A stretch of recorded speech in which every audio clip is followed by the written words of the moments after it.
Sitting in the duck blind, October 3rd, 2011.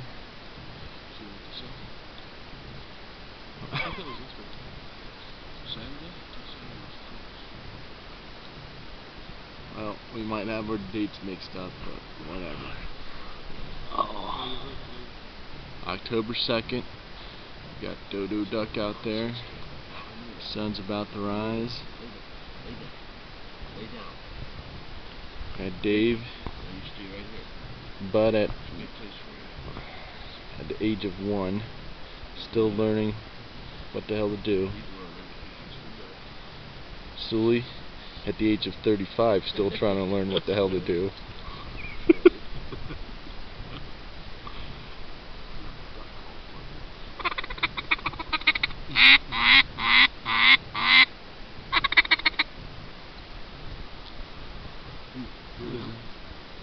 Those are called green-winged teal. Did you hear them? Oh wow, they sound like. Did you hear them? Yeah. They're moving 60 miles an hour. Look at all those ducks.